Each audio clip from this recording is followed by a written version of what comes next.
The reveal of PS5 games is imminent. The Last of Us Part 2 previews continue to impress. Hashtag not fanboys. And to no one's surprise, BlizzCon's canceled. Ladies and gentlemen, this is episode 233 of the It's Obvious podcast.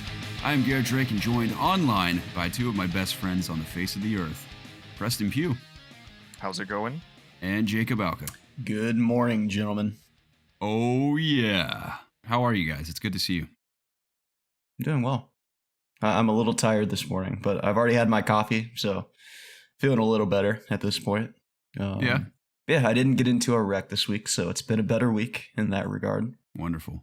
Been working out, doing my thing. It's been a much better week overall. What about you, Beautiful. Preston? Nice. Yeah, pretty good week. I flew back in from Texas on Wednesday, so I've been home since then, just doing my normal thing as well. Nothing too... Hey. You have some doing in exciting news to share.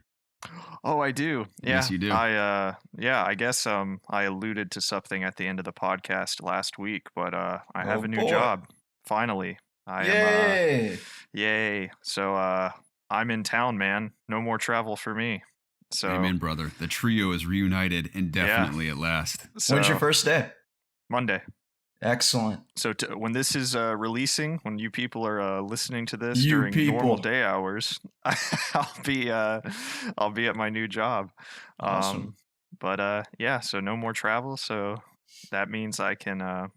I was already planning on not missing another podcast just because of being able to zoom in and stuff. But I for sure will be able to not miss any more podcasts because of that, and also be able to contribute in other ways and other types of videos and stuff, because I'll have my full gaming setup at my house that I'll be able to go back to every single night after work now. Yeah. So that's my exciting news. Are you working weekends? No. So you just Monday through Friday? Yep. Excellent. Yep. You're like a working class man now. I know, it's exciting. Got your 9 to 5. I don't know about that. Being as this is the same, this is still like the same industry I've been working in, like AV stuff, and I know that there are deadlines and stuff with a lot of it, so probably isn't always going to work out in terms of like 9 to 5 or whatever. But regardless, at the end of the day, I'm coming back to this place, which is the most important thing to me, in my opinion. I can lead a normal life now. I can plan things. I can my pay will be like structured. I can actually budget for the first time in my life and stuff. So just a lot of normal things I can partake in now. So yeah, that's very exciting. So well, we're definitely excited to have you here more, especially for the podcast. But I know we have some plans to do some Let's Plays with the three of us here pretty soon. So, and I imagine our community around the world is probably excited to hear that as well, because you have been sorely missed for many, many weeks in this podcast. But to know that all of us know now that you will be here weekly is exciting. So, for sure, yeah, I'm excited. But that's pretty much what my week consisted of, was getting that kind of situated and stuff. So Garrett came over to my place last night, and we celebrated in the only way we knew how, by making out. That and ordering just a grotesque amount of food and just eating till we were sick. From Taco Bell? No. We ordered some pizzas and got some donuts, made some cookies, watched 2 flicks to be precise, and just sat on a couch like a bunch of gluttons. Yeah, and Zelda, his doggy, whom I love, cuddled with me the entire time. That's why you really went, wasn't it? Pretty much. Yeah, I thought so. That's fine. We watched My Hero, Two Heroes. Two Heroes, yeah. Yep. My Hero, Two Heroes. Yep, the movie. Yeah. It was awesome. We enjoyed it. It was very cool. Also, Johnny English Reborn, the sequel to Johnny English. I love the first Johnny English, and this one was pretty good too. The first one's better, but this was pretty good. So is the My Hero movie completely separate from the show, or does it happen at some point in the show? I think it's between 2 and 3 season-wise, but it's not. I don't think it adds anything to the actual show. Like, it does introduce something that you would think would like not make sense in the show, but they like take it away towards the end of the movie in a way. So so yeah, it's cool to just like, if you want more My Hero stuff, it's definitely cool. So epic action, that's for sure. You can always count on some just tremendous action in that show and that movie. So we recommend it. Johnny English Reborn. If you're a fan of the first one, I recommend watching the second one. Where's a good place to watch it? We watched Johnny English on Netflix, and we watched My Hero on Amazon. Yeah, which we rented the English dub version, and of course, 5 seconds in, we knew that was a mistake, just because we're so used to the English subs, so had to rent it again to get the Japanese. You paid for it twice. No. Yeah, so but it was worth it though.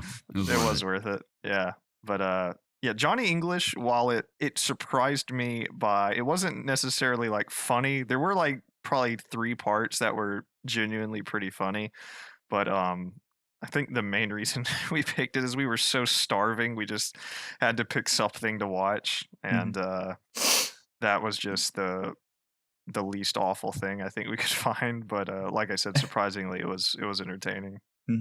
Well, Garrett seemed to like it. I liked it. Yeah, it was entertaining. Yeah, I mean, love a third one. It wasn't like good, but it was like it was was good watchable enough for sure. Yeah, very watchable. definitely. In the situation we were in, it was 100% good. Absolutely. I think I understand. The highlight of my week was yesterday. I can't really think of anything else that stood out. I graduated film school, which is nice. Yay. As anticlimactic as I expected it to be, given the situation, but I'm grateful to have finished on time, which is cool. No, congratulations. In a week that you graduate film school, the highlight of the week was watching Johnny English Reborn and eating pizza. I'll take that over anything else any day. So, yeah, that's cool. Excited for the future. We'll see what's in store. And yeah, just coasting along, doing some freelance work in the meantime, and applying to any and every production job possible that's even remotely hiring in the face of a pandemic. So not worried about it, but I'm just excited to see what's next. So yeah, it was quite a season. 4 years have gone by insanely quickly. I remember the moment I chose to go to film school. I was working with Preston at the time, and I was in this little cubbyhole wiring this mini rack in a room in this building we were working in. And for a while, I'd been considering the possibility of going back to school, but I'd been praying about it too, but I was still uncertain whether I should just stay the course I was on or go to school. And I was in that booth. I was pretty bummed out that morning, and I was listening to the album Dear Youth by The Ghost Inside, and their song called Wide Eyed came on. And the lyrics of that song spoke directly to my soul. And I knew in hearing that song in that moment, I was like, I'm supposed to go to film school. And that was 4 years ago. So I stayed the course, saw it through, and I'm glad I did. So onward and upward, but it was good. Could not have done it without the grace and strength of God, because I had some very serious challenges throughout school. Not necessarily school itself, but the seasons of life that I passed through in the midst of all of it was remarkably challenging. And I think this is a pretty inspiring story. I think as a gaming podcast, two people like this. There were moments throughout those 4 years where I questioned why I was still doing it, if it was even worth it. And there's one moment in particular, which I'm not going to go in detail on, that really, really shook me up. And I questioned, like, what is the point of this? I'm wasting my time and money being here. And through a ton of prayer and time in the Word, God really laid on my heart that I need to continue. And the way He did that, and that's what's awesome about God, is that He'll speak to us in ways that like really impact our hearts personally. And when I was questioning whether or not I should continue, He immediately reminded me of the ending of Halo 2, when Master Chief is all by himself hurling towards Earth on this rocket ship to face the Covenant on his own. and the commander comes in. It's like one of the best cliffhanger endings of all time. He's like, Master Chief, do you mind telling me what you're doing on that ship? And Master Chief just goes, sir, finishing this fight. That's what God reminded me of, and that like fired me up. I was like, I got to finish the fight I started. So that's how he reminded me. And I remember on Instagram, the day I graduated, I posted like last day of film school, and I put that meme of Master Chief saying that. And only one person asked me about it. I was like, that's what God reminded me of when I was like asking what I should be doing. And that ending of Halo 2 is what inspired me to finish my last year of film school. So gaming related, I thought I'd share it. So my pop filter just fell. It's a very cheap pop filter.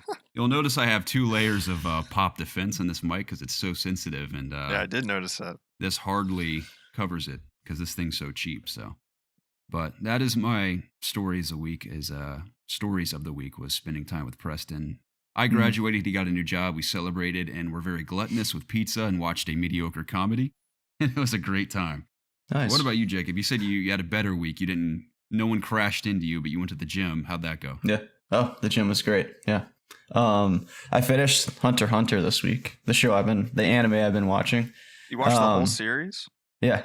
Yeah. Oh, wow. It's I started that, Jacob. I meant to tell you. Yeah? I did. How do you like it? I finished My Hero. I finished Attack on Titan. And granted, I started, but I'm only 15 minutes into the first episode.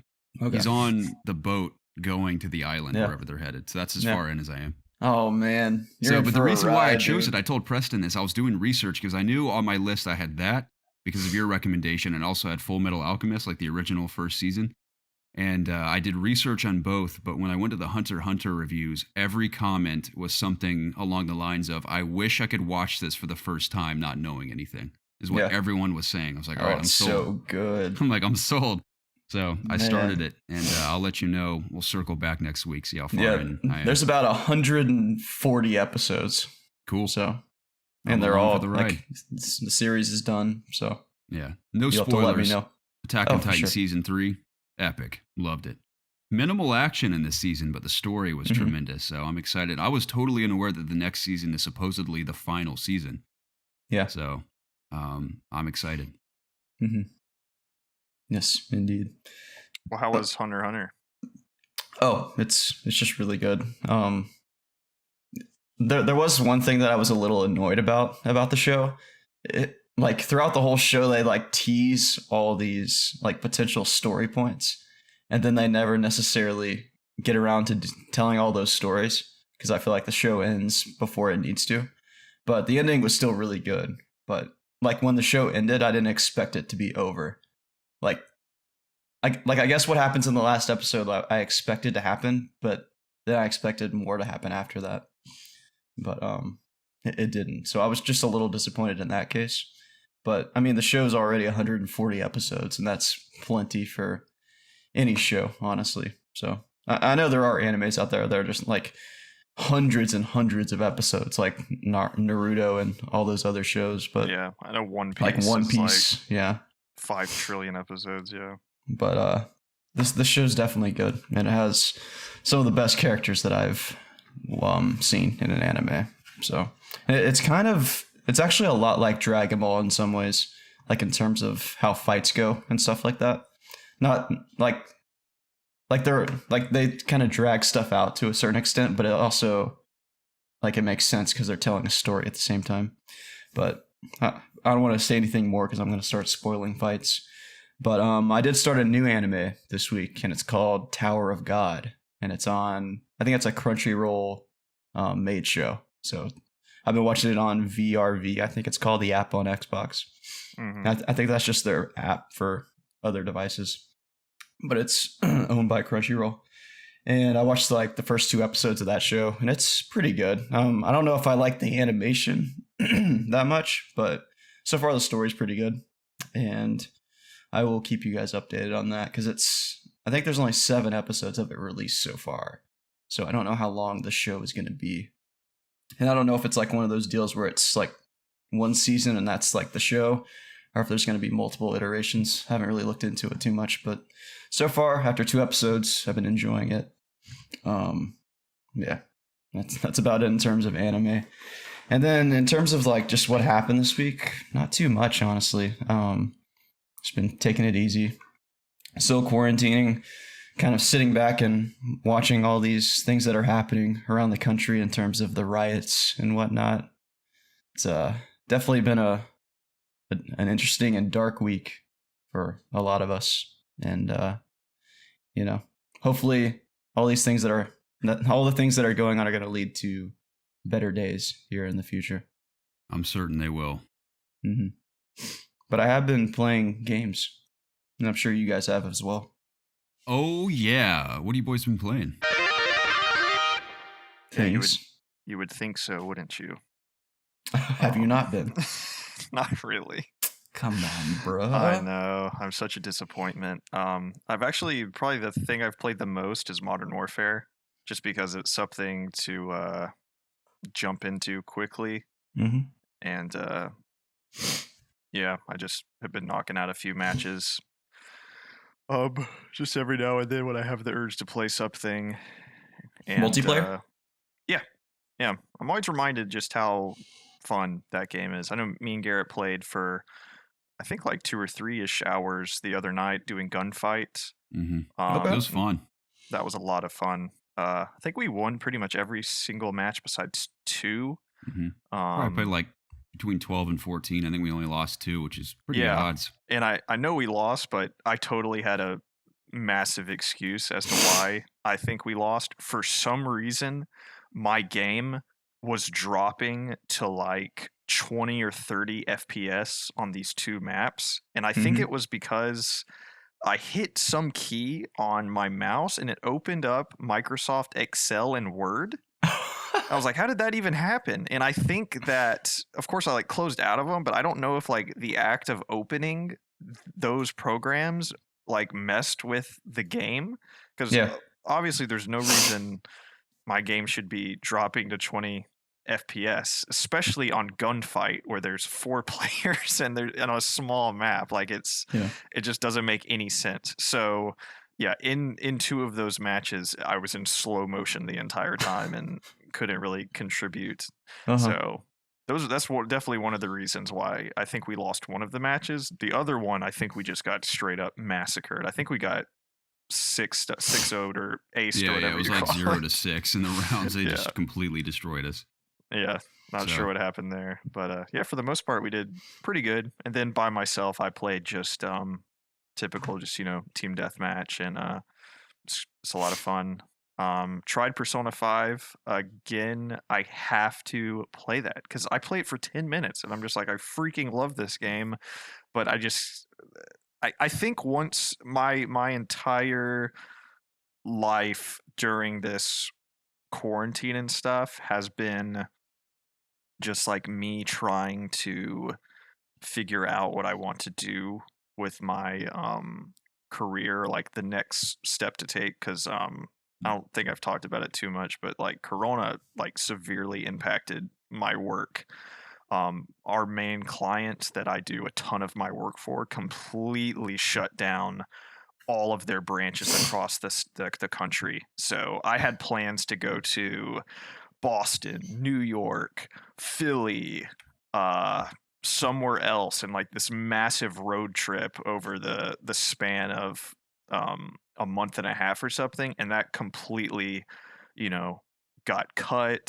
So of course I wasn't having any money coming in and stuff. So like this entire, like so many, like millions of people during this pandemic, I was just having, figure out what I was, going to do. So that, impacted my gaming time because I was just constantly thinking about, that. So anyways, with that being settled for the most part, with me getting this new job here, I'm hoping that will clear my mind and allow me to be able to dive more into these games now that I know what I'm doing now, So I completely get that.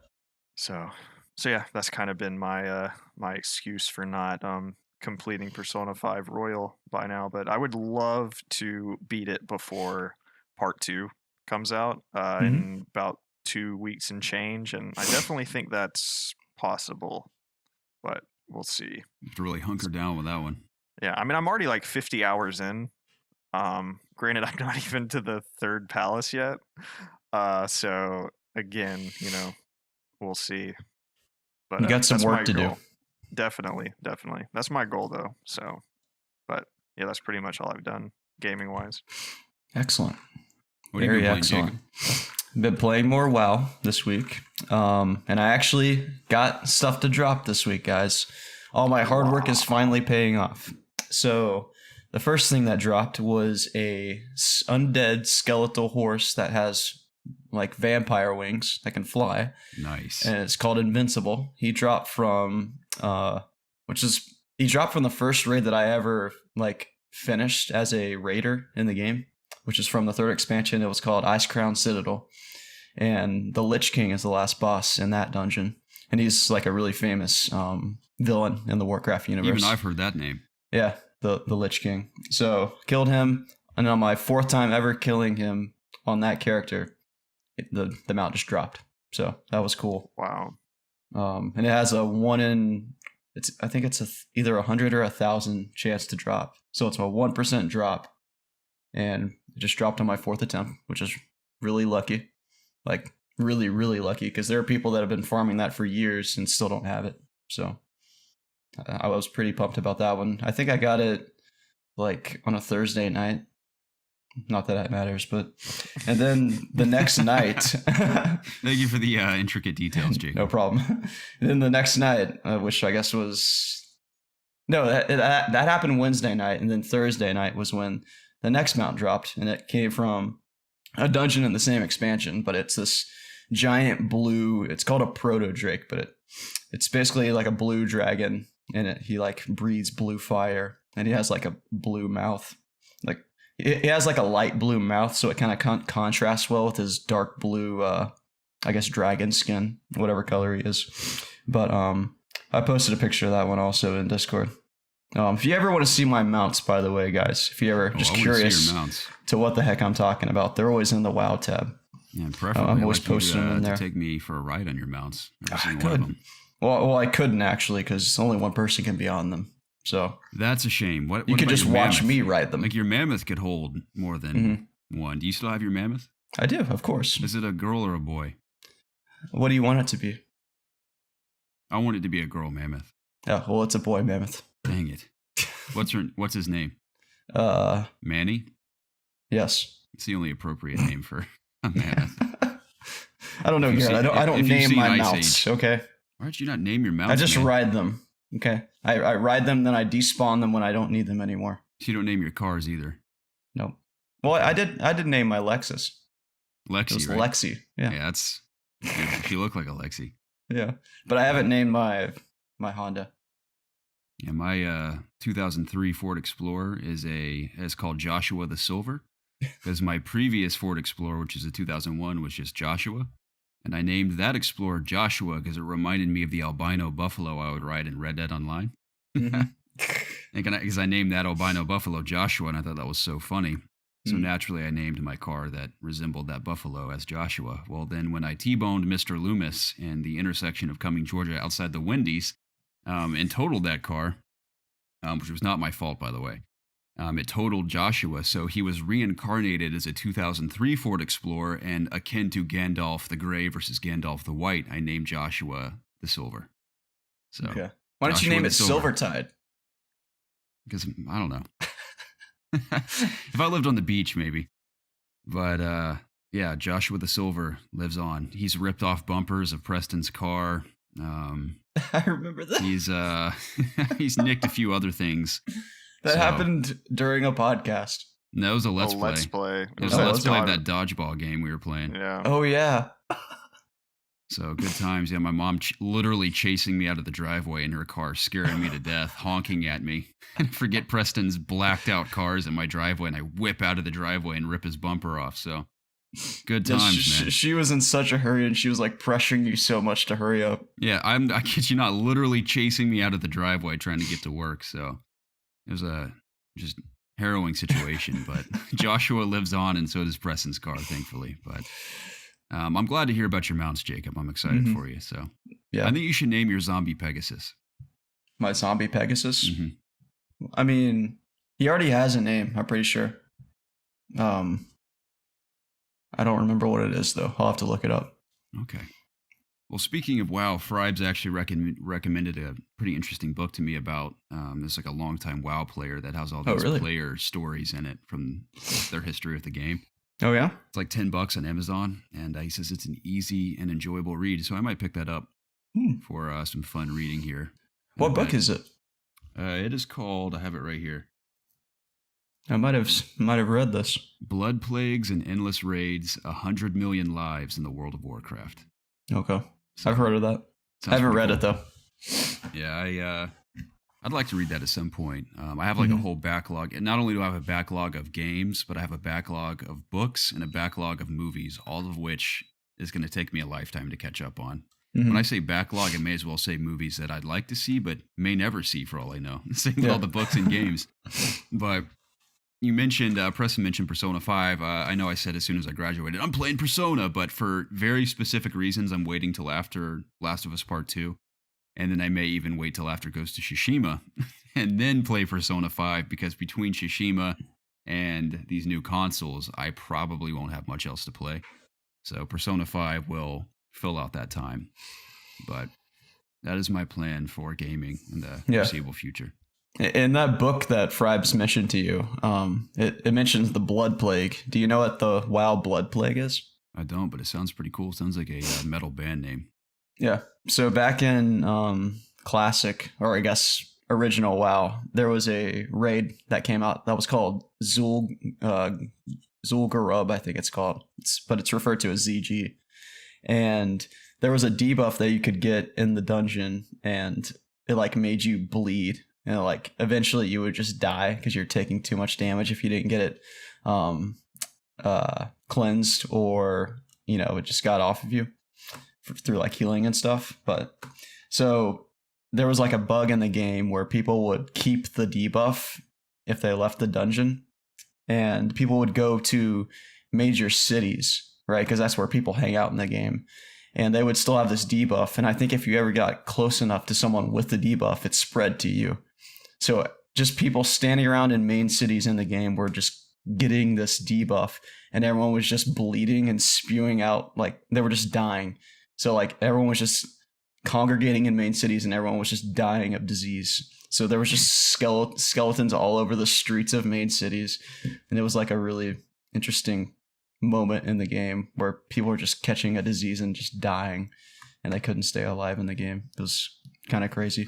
I wasn't playing during this time, but it was like a historical moment in the game. Man, had to social distance and WoW. Exactly. Yeah.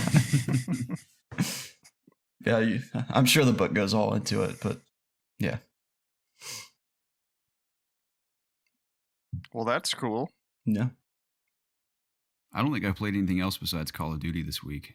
I think I played maybe an hour of The Witcher. I'll be playing Valorant this week. It's releasing on the 2nd, which is tomorrow. When this goes live. When this goes live, it's tomorrow. So Tuesday. Okay, cool. I will download that for sure. Yeah, I'm going to do that as well. So we should play a game. Yeah, I'd like for us to play together. I'd like us to play that, and I'd also like us to play. I keep forgetting the title, Preston. What's it called? We're thinking about picking it up, that dwarf game. Deep Rock Galactic. Yeah, some serious buzz surrounding that one right now, and it looks like it could be pretty fun. So we should play both. I downloaded Hunt, Garrett. That's great. Yeah, we should play that together too. You can do teams of 3 in that game, which I've yet to experience. So we should do a team of 3 and see what happens. Those will be our 3 games this week. Let's do all 3. Okay. Maybe we'll do a little more Call of Duty because that was a ton of fun. For sure. So, but I don't think have we talked about everything we played? That's all I've played. Yep. Beautiful, gentlemen. So. Let's jump into the news, shall we? All right. PS5 Reveal Event is on June 4th at 1 p.m. Pacific time. And we're looking forward to the future of gaming on PlayStation 5. And I love that CEO Jim Ryan and PlayStation as a whole are being very clear about their intentions with PS5 and not catering to the PlayStation 4 or previous generation at all. And his quote directly is, "We do believe in generations, and whether it's the DualSense controller, whether it's the 3D audio, whether it's the multiple ways that the SSD can be used, He said, "We are thinking that it is time to give the PlayStation community something new, something different that can really only be enjoyed on PS5," which is directly juxtaposing Microsoft's approach with Xbox Series X and having all their games compatible across their entire library of consoles now, which is just ridiculous how many options people have. And to each their own. I mean, it's interesting strategies on both ends. I personally, and not again, hashtag not fanboys. I'm literally wearing their logo on my forehead right now, but I align with PlayStation strategy. I like feeling like we are truly stepping into a new generation, and that PS5 will not be held back by the hardware of previous generation. So that gets me excited as a PlayStation fan. And I know we've talked about, we won't dwell on this, but we've talked about how Microsoft intends to make their games compatible across all their consoles. And it begs the question, Halo Infinite, for example, how will that game, like, we assume it'll just be graphically superior and run smoother on Series X versus standard Xbox One. That's the assumption. But other than just making the game as accessible as possible, what really is the strategy there? I don't know. I mean, from a business standpoint, it kind of makes sense because right out the gate, especially in the midst of a pandemic, not everyone's going to pick up the new Xbox. You'd think that everyone who has an Xbox console will purchase Halo Infinite across all of those options, whereas PS5, not only have they already stated it's limited release anyway, but PS5 games will only be playable, obviously, on PS5. So I can understand, like, the financial aspect. And again, I'm not a marketer. I'm not a businessman by any means. This is just me, like, guessing what the strategies are. So it's an interesting conversation on both ends, and I'd love to hear what you guys feel on both ends. I think you pretty much summed up my feelings on it, because that's whether it's really a good opinion or not. I think that's up for the debate. But that's this Halo Infinite being able to be playable on like an original Xbox One has made me a little more less hyped about it. Should it? Not necessarily, because that doesn't mean it still can't be a fantastic game. But with next gen coming, like, I want to see something next gen, and that just doesn't really scream next gen. If a game is, playable on a console that's like 7 or 8 years old.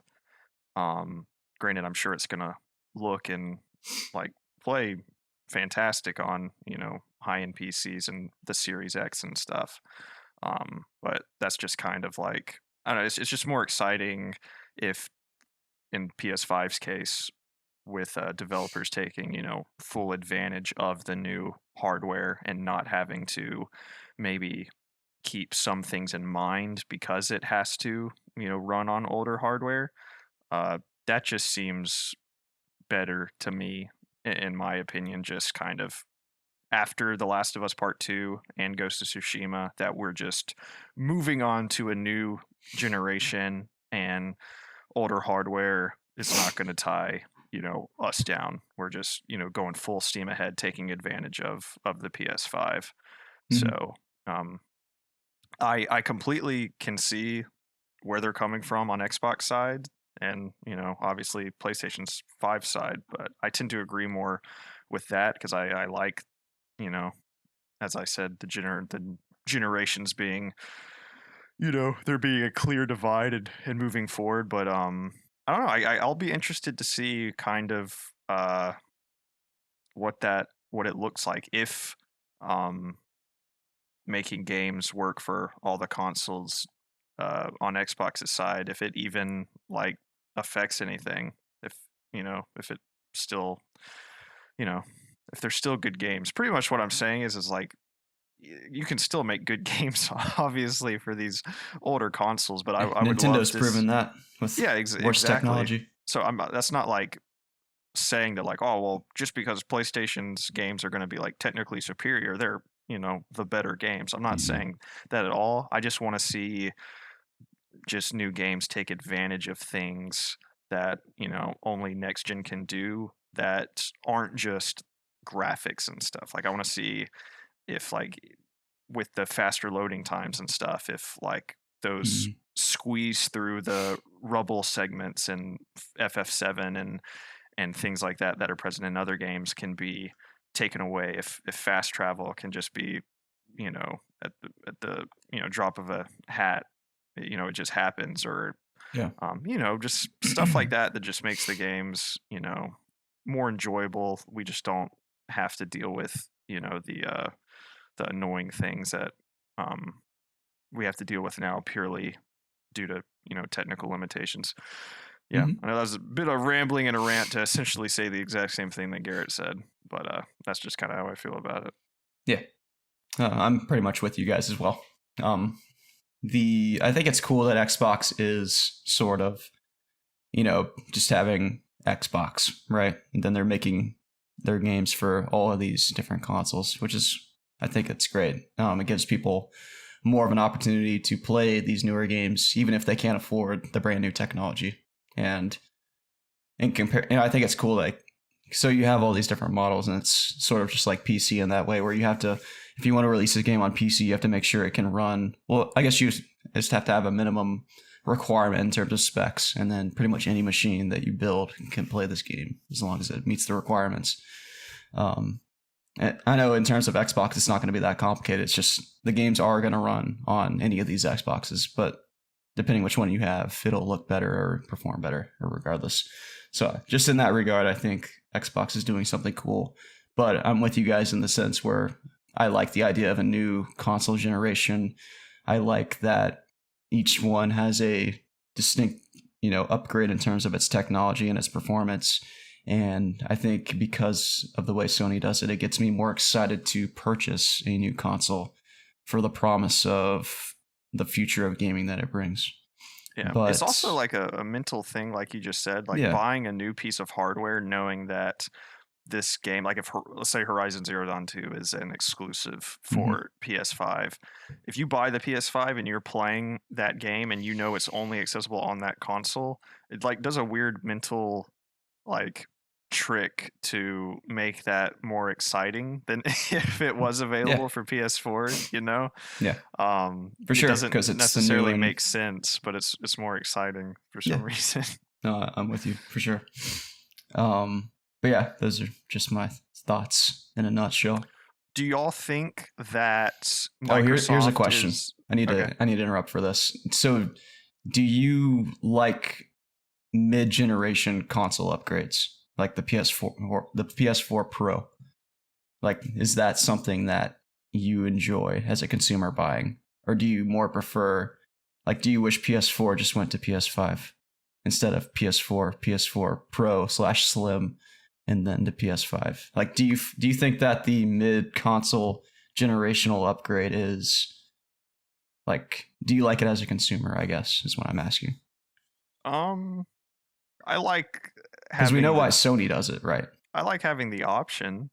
I mean, it's like, I, being the not fanboy I am, bought it the day that it came out, and we, really, I don't think like the first couple of games that were like PS4 Pro enhanced at the time, I really honestly couldn't even tell a difference. But as this generation went on, I think it clearly separated itself from the original PlayStation. The first one that I saw that really stood out was Horizon. Like, seeing Garrett play that at 4K and on his 4K TV, it looked phenomenal. It was the first time where I was like, man, I wish I kind of had this console, but I guess obviously not enough for me to ever get it. But I don't know. Like, for me, like, as long as I could have played any of those games on my base PS4, which I could have, I never really saw a reason to upgrade to the Pro. But I also didn't have a 4K TV, which I do now. So, for sure. Yeah, I mean, I think having the option is fine, because like you said, you can still, play it on the original. But like I said, I do think it started to show a bigger gap between the two, as the generation went on. Like, I'll be interested to see how Last of Us Part 2 and Ghost of Tsushima compare on a base PS4 to a PS4 Pro. And that was kind of the point that I was going to bring up about Xbox's console, is if you think they're going to be able to, and they might have already answered this, and I apologize if they have, but are they going to keep up this standard of keeping their library of games playable across all their consoles throughout this entire generation, because I mean there eventually has to be a point where they're like we can't still be making games for the original Xbox One. Like this console's over a decade old. You know what I mean? Yeah. Like it has to stop at some point. It's and I know there's like articles about what I'm talking about, how it's holding games back and stuff. Granted, I probably should read the articles, but anytime this point is brought up on Twitter, people will post articles saying how that's not going to be the case. So let's say it's not the case for the first year or two. It eventually has to be the case. Like in 3 or 4 years, we're going to be close to a decade, and the Xbox One is already pretty freaking outdated. Mm-hmm. So it's, and especially with just the jump with next gen being a pretty big, jump in terms of hardware. Like the Series X is, extremely powerful. The PS5 is also not as powerful, but very powerful in the things that it's doing. Like it's just, it makes the original, Xbox One and the original, PS4 just look like, nothing, especially years, a couple of more years. So I do personally think at some point they're going to have to drop the older consoles. And they might have already said that. That might have been their original messaging, is like, for the first couple of years, we're going to give you time to transition into trying to like afford these new next gen consoles. So for that time being, we're going to make these games playable across all these consoles. I haven't seen that, but yeah, if that is the case, definitely let me know. But that makes more sense to me to do that as opposed to just making a blanket statement saying that like every game for like ever is going to be, playable on all these consoles. Yeah. I think more importantly, how are they going to communicate that to their player base is the question. Because like I guess we don't know how the boxes are going to look for these new Xbox games. Are they going to say like, compatible with Xbox One, Xbox One S, Xbox One X, Xbox Series X? Like, how's it going to be? There was a mock-up, I believe, of box art that came up, and was it released by them? Yes, I think it was like on a pre-order thing they had. Oh, it was circulating Twitter, but it pretty much said like Xbox, and then it had this Series X like logo in the top right corner. Mm-hmm. So I'm assuming that's probably what it's going to be. It might just literally say Xbox and then say, that's what I'm thinking, Series X, and have like all the compatible things on the front. Maybe it'll say it on the back even. Yeah, I don't know. Yeah, like I'm looking at a Halo. Oh, of course this is fake. But I don't know. I definitely don't think there's anything. Where's your proof official out there? I don't know. This is just all DeviantArt. But I think that's probably what they're gonna do. I do think they have to make it pretty obvious on the front that what consoles it's compatible, just to make it as easy as possible. Yeah. Or I mean, I guess at the end of the day, through with this. I guess at the end of the day, it's like if it works, it works. There's no like fear of it not working on your console because it works. You know what I mean? Mm-hmm. So it's not like they're going to get home and it's like, oh, dang, I didn't see that it wasn't for the Xbox all digital edition. Well, I guess I don't know why I picked that one, because it technically wouldn't work because that one doesn't take discs. But like the Xbox One S or whatever, like it's going to work. So I guess it becomes really important in terms of making the box art really clear when they get to a point that it can't work on the original Xbox One, because they have to like make that clear it's not going to be able to work on that. Yeah. Guys, I think we're making this too complicated. We all just know for each one of the systems, they just have these sliders you can move, and it's turn down the graphics for the Xbox base version. That's also, all it takes for game development. Let's crank down it to a 5 on the, the particle effects for this console. Yeah. It's that easy. Yeah. Come on. For sure. Yeah, this morning on Twitter, I actually watched a video from... switch button too you push. Yeah, for exactly. Switch. That's when you just dump everything down to 0. I watched a video from a supposed developer on Twitter who was explaining the true challenge of making games compatible on both generations going forward. He wasn't specific about whether it was Series X or PS5 he was referring to, but he said it is incredibly demanding, which isn't necessarily a surprise to hear, because I just what little I know that goes into game development is already a huge task in and of itself. But then to take your game that you've slaved over for 5 years and make it compatible across multiple sets of hardware, that's got to be tremendously complicated. And I think who's going to be most affected by it are the third-party developers, because it's one thing for Sony, for example, their first-party studios to focus on just PlayStation 5.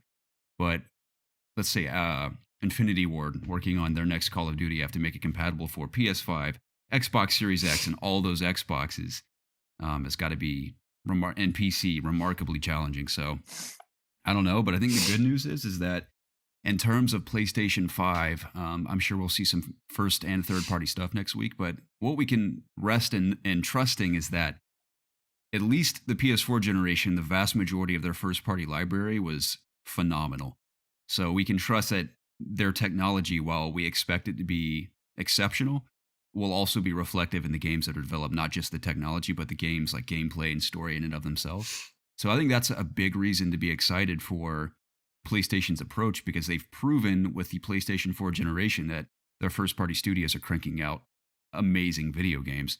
So the technology is only going to improve those experiences. So that's what we can rest in. But speaking of games, Mason Martin writes in and says, "Hey guys, sorry if you covered this already. Still catching up on older episodes, but I have a topic I'd like to hear your guys' thoughts on. We know Sony is showing off a bunch of PS5 games on June 4th. What would be your guys' dream/far-fetched PS5 launch titles? For example, one that might immediately comes to mind for me would be a new Jak and Daxter game. Hope you guys are doing well. Stay safe and healthy and keep up the good work." Mason, same to you, brother, and thanks for writing in. I love this question. We've briefly discussed this, but now that we know that the reveal event is imminent, we may not see the console in its entirety, but we know we will see some PS5 games. So what are your biggest dreams and far-fetched hopes for the reveals on June 4th? I got a couple. One would be Bloodborne 2. And it is ready for the launch of the PS5. I don't think that one's going to happen at all. Hey, surprise. Let's hope Golden Ring's ready to go on launch day. Yeah, exactly. And the other one that I really want is Horizon 1 Dawn. I want Horizon 1 Dawn. Yeah. And I think that one's much more of a likely thing. I don't think it'll be ready.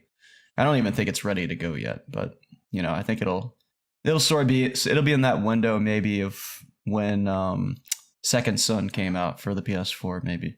We'll see. I mean, there has to be a first party launch title. There doesn't have to be. I mean, I think you would hope there would be. There's always been. There has to. I mean, there pretty much has to. I guess there's right. always been.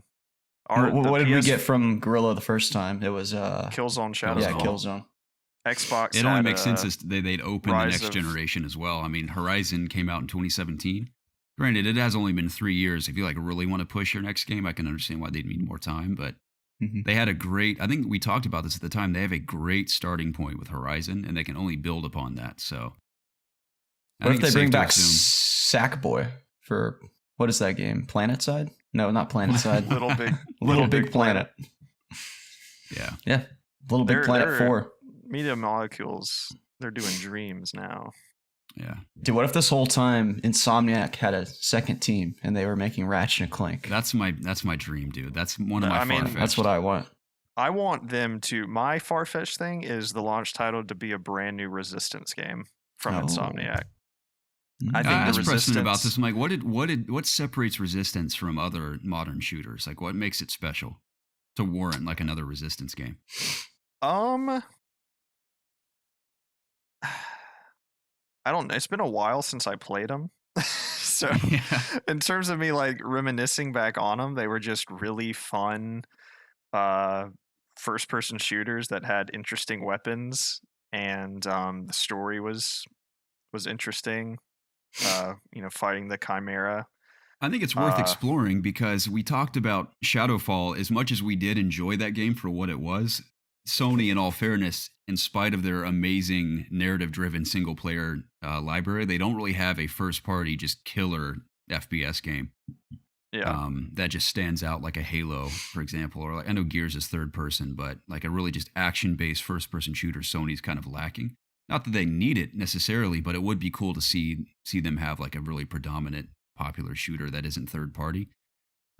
Whether that's the next Killzone, if Guerrilla ever does another one, or like you said, Resistance from Insomniac. Maybe that's Sony. Maybe like, hey, you killed it with Spider-Man. Let's see what you can do with Resistance again. I don't know. Yeah, I mean, I would like to either see that or a Ratchet and Clank. I think either one of those would be freaking awesome. I know there was a. I would like to see them do something with Jak and Daxter. I've only dabbled in the first one, which I believe is considered the worst one. At least from what I've heard. I might be dead wrong in terms of like what most people think, but recently that's what I've been seeing. But yeah, I would be interested in seeing like another studio take that on. I know there was a rumor going around that Bend was remaking all three of those games, and I've seen so many rumors with Bend doing stuff gone. when I well, and what's that other studio that made? Not Bend. I meant Blue Point. Yeah, I thought you actually meant Bend. I was like, man, that would be disheartening for them as a studio. That's who I was going to bring up because I thought that was them that you were talking about. My bad. Didn't Blue Point tease something that they never announced, but they teased they were working on something pretty big? I think Blue Point is 100%. If I had to smack money on the table right now, I think they're working on Demon Souls remake, and I think we've heard that rumor. Yeah. I think that's been the most consistent rumor. I think the credible people have kind of hinted at that. And I believe Jason Schreier just liked a tweet that had to do with Demon Souls next week or something like that. So I think that's probably something that... what if it's not just like revealed. A remaster, but it's a remake of Demon Souls? I think that's what it would have to be. I mean, it's a PS3 game. I think that would be... Especially after Blue Point doing the remake of Shout of the Colossus and just how it was so good. Yeah, so how this new Demon Souls game could be just really good. Like I don't know, I could take the place of a Bloodborne too for sure. Maybe. I mean, I know a lot of people never played, Demon Souls. I didn't play it. That was the game that started all of this. It was a PS3 exclusive, back in the day, and it kind of shocked people by how good it was and by how hard it was and stuff. I picked it up on like way later and didn't really like understand what was going on and kind of dropped it. But I would definitely like to go back now, now that I've played a few Demon Souls and not Demon Souls, Dark Souls and Bloodborne and Sekiro and all that stuff, and give this one a try, especially if it's completely remade for PS5. And so yeah, hopefully that is a legit thing and could potentially be a launch title. I second the notion. Yeah. So yeah, I guess I don't know. None of what I said was far fetched. I guess Resistance would be the most far fetched thing, but that seems like it technically could be realistic too, but probably not. Far-fetched for me would be a teaser trailer for the next Spider-Man, which we assume is at the very least another year out, if not 2 years. But you'd think in the 2 years since its release, they'd have at least like a teaser for it, maybe. I think it'd be kind of cool. I wouldn't say it's even necessary, but that's a far-fetched hope of mine. But realistically, I hope for a Ratchet and Clank and, of course, a Horizon sequel as a launch title. Now that I'm thinking about it, I think the tweet I was referring to of Jason Schreier liking was actually for Silent Hill, not Demon Souls. So my bad. And I think that's been, also an exciting prospect. Yeah, very, very evident in terms of leaks and people talking and stuff that a Silent Hill soft reboot is going to be announced as a PS5 exclusive this coming week as well. Not a launch title, but that it is coming back, and it's supposed to be a game, accessible for people that have never played a Silent Hill game, and exclusive to PS5. So like me. Yeah, if you think you can play that game. I can. Yeah. I'll be scared. Yeah. Silent Hill is like the only game that genuinely freaks me out. Just like the aesthetics and just way that like the music and stuff, it always freaks me out. So I am excited for it though. You've been reading a lot of rumors about Resident Evil as well, right? Do you think we'll see anything from that next week? I think June 10th was what I saw for Resident Evil. That was the last thing that I'd seen, but very excited for that too. Back in first person, more in line with Resident Evil 7. Werewolves and stuff. A lot of crazy. Assumed to be or presumed to be VR compatible as well. Yes. Speaking of which, I didn't want to overlook this. Preston allowed me to play. I didn't talk about this. Yeah. Half-Life Alyx on Vive yesterday. Yeah. Amazing. Yeah, to say the least. That's cool. I only played a very small portion, but like the gravity gloves were remarkably intuitive and just felt amazing to just use the force to grab everything. Shooting the gun was cool. Interacting with the environment, the graphics were gorgeous, and the scope of the world was just outstanding. So that, like Preston said, that is the true testament of VR's potential.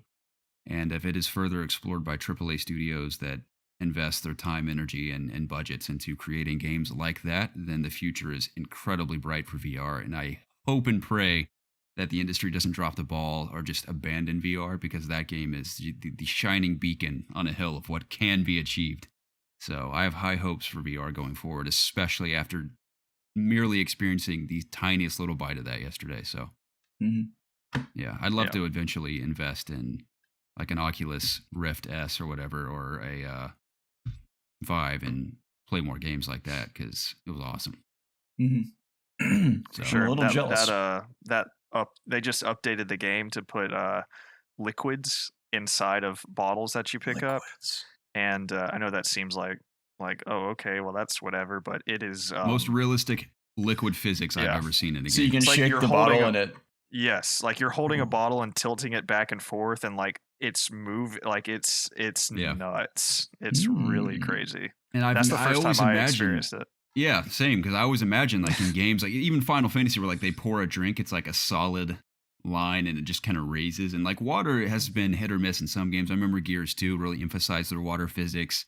Even Super Mario Sunshine had really good, impressive water. Sea of Thieves is a prime example of beautiful water, but I've never seen the physics of liquid like that in a game, like you said. So amazing. I smashed every bottle I found because of that. So, one day we're going to be able to open a can and we're going to like see it fizz. And drink it. And that's what's cool about that game. It's like Preston said, they thought of every little thing in terms of interactivity in a VR space, which you have to do when you're in VR, because it has to be as immersive as possible. And the first thing I did intuitively was pick up a hard hat and put it on, and it let me wear the hard hat. So if more games take that approach going forward, it's going to be an exciting future for VR. And we'll see what Resident Evil brings to their next title as well. Yeah. So I hope the VR isn't just like an option, but it's more of like an immersive experience similar to 7. But like instead of using an actual controller, you can use like the Move controllers or the Vive controllers, whatever. Make it more interactive would be cool. But we'll see. Speaking of PlayStation, The Last of Us State of Play occurred this past week, as well as an Inside the Details video. We are seeing a ton of footage from this game now. It is very close to release. I know the three of us are very excited. The more I see, the more excited I am. I've definitely seen enough now, but I'd love to gather your thoughts on this demo. I guess I should start because, last week I was like concerned about what is Naughty Dog doing that's new. And again, they sort of reiterated upon the stuff that's funny to joke about, but I mean, it's good for The Last of Us, like Ellie can rope swing now. She can go prone. She can explore more, ride a horse. Like all that's awesome, and it looks incredible. But I think what stands out is their prime achievement is just the way the AI interacts with you as the player and how they respond to any given situation. And I also love how they emphasize the different enemy types and factions. Notably, the infected. He already said, you're going to see a lot more infected we haven't revealed yet in the game, but the ones that already freaked me out, dude. He said the ones that creep around in the dark and try to get the jump on you. Like, it's one thing to like come into a room and see a clicker down the hall and be like, okay, I have to deal with that thing. But to know there is some creeping around hunting you is terrifying. Yeah. So I think what stood out to me from Inside the Details and the State of Play across everything was how the AI battles you like. They said you have to get used to fighting different types of enemies with your dodging and your weapons and how you can properly deal with them. And the environment as well, how you're navigating these environments, playing stealthily, and how the AI will call you out and refer to each other by name, I think is moving forward in terms of Naughty Dog advancing their games. That's what has stood out to me so far without playing the entirety of the game. But what stood out for you guys? I guess the big open spaces I think were really intriguing. It reminded me a lot of what was that DLC in Uncharted 4? Lost Legacy. Lost Legacy. It sort of reminded me of that, where it seems like maybe we'll just get really big open spaces that we can sort of explore if we want to, and we'll just have maybe an objective somewhere on that map to progress the story. I don't know if they would go as far as like putting side quests and stuff to do like that in the world. I don't know if they've mentioned anything like that. Garrett, didn't you say you saw somewhere that there was story or some things that you wouldn't even see if you didn't explore? Yeah, they say it's worth exploring as often as you can, because not only will you just find significantly more crafting supplies, but you will also encounter story moments that will completely go unnoticed or unexperienced, or you won't experience them without seeking them. So like characters will interact if they go to a certain place, or maybe if you look at an object. And it may not even be defined as like a side quest per se, but it may be like a story encounter that, like they said, as players, like that will be what separates everyone's experience aside from just the main narrative, or like you get what you give essentially, which is in life in general, that is an abundant truth that I firmly believe in. You get what you give. So if you're willing to go out of your way and explore the unbeaten path, you are bound to be rewarded for that, not only in terms of crafting supplies, enemy encounters, but also story moments that you could share with your friends, and that I'm sure we will share with each other, that either one of us found, one of us, maybe we didn't find it, and maybe all three of us found it, I don't know. But that's what I'm looking forward to, is beyond just our review discussion we're bound to have together, is sharing which stories we did and did not encounter along the way. Yeah, for sure. And I know this is like not new for Last of Us, but I like the fact that I can go into like one part of this game and I want to play really stealthy right now, so I'm going to do that. And I'm not going to get any alerts, and I'm just going to assassinate everybody. And then like, on the other hand, if I'm just in the mood to go in guns blazing and I have the resources to do so, I also enjoy that style of play too. So I'm going to do that sometimes. And I just like the fact that I can just choose how I want to tackle any one thing to do, and depending what I have at my disposal, I can sort of, choose how I want to tackle the scenario. And that's something I've always liked about Last of Us. And then also just the fact of them adding new, what do they call the clickers, or that species of people infected? What are they called? Are they called the infected? Yeah. Okay. Well, which ones? Just the normal ones? Like runners, clickers, those big guys. I can't remember their names. Bloaters. Yeah, just all of them. The ones that you were talking about that hunt you are called prowlers. Yeah, that's terrifying, dude. Holy crap. Yeah. But I think those are the best moments in the game, when you're in like dark, abandoned places with just those things, and you have to maneuver around them. Yeah, the moment that stands out to me in the first game is when you fall into that basement of that building and you're just as giant. I remember that moment. Yep. But yeah, I'm excited that they're adding new ones, and I wonder like what those are going to be like when they like cut to black and you heard all the screams of those things. The T-Rex going at it. Yeah, it kind of freaked me out a little bit. Another exciting aspect of the crafting is how they said how each enemy faction and infected will attack you differently.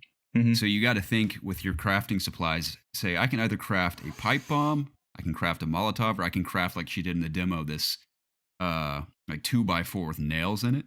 Like thinking, well, I know these enemies are more susceptible to my melee attacks, so I'm going to use my supplies to craft this versus that in any given situation. And I like that they said that you're always sort of scarce, which kind of reminds me, not to reference this too much, but Doom Eternal, how they intentionally make all of your resources scarce. You have to do specific things while you're fighting. I think that makes the moment-to-moment gameplay that much more engaging, because you're constantly in need of supplies, and you're constantly having to think fast. And they said you'll approach some situations and kind of be able to scan the environment and plan your course accordingly. But there's bound to be a lot of unpredictable situations where you're like, crap, do I craft a bomb or do I craft a melee weapon in this situation? So I think that's what's going to make the gameplay significantly more diverse in comparison to the first game, which is what I was concerned about. So I actually needed this state of play and the Inside the Details video to get me even more excited. So after these, I am, not that I wasn't already sold, but I am more on board than ever before, and I'm just dying to play it. Same. So. And yeah, I like how they openly admitted that, like, as Naughty Dog, we do not shy away from perfecting our games. Like, they were completely open about that, which I love, because people often criticize them, like, oh, you guys are grinding too hard in your games. And I've seen Naughty Dog devs share images from the 2018 version versus the 2020 version, like direct comparison screenshots, and you can see the night and day difference in their details. And they say that extra time is always worth it. Not that we didn't already hear that from countless other developers when it comes to, like, grind stories and stuff, but I like how many of Naughty Dog's employees stand up for themselves when studios criticize for their grind.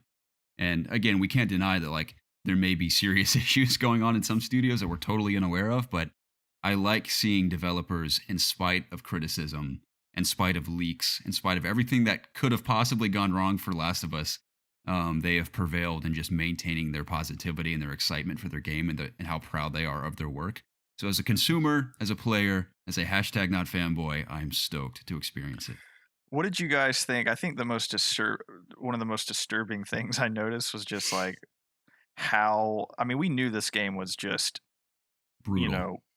Just insanely visceral, and I think this demo just showed that it's even more brutal than I thought it even was. Just like hitting that guy in the face with the 2x4 was just so insane. And dude, throwing the Molotov at the dog. Oh, and it squealed. Yeah, that got me, man. I can't do that. I'm doing no. I don't care how freaking hard it is. I have to do a no dog kill run. Yeah, and if I have to kill a dog, I'm doing a quick kill with like a gun so it doesn't squeal. I know, dude. Hearing that squeal is just like, oh no. I was not expecting that.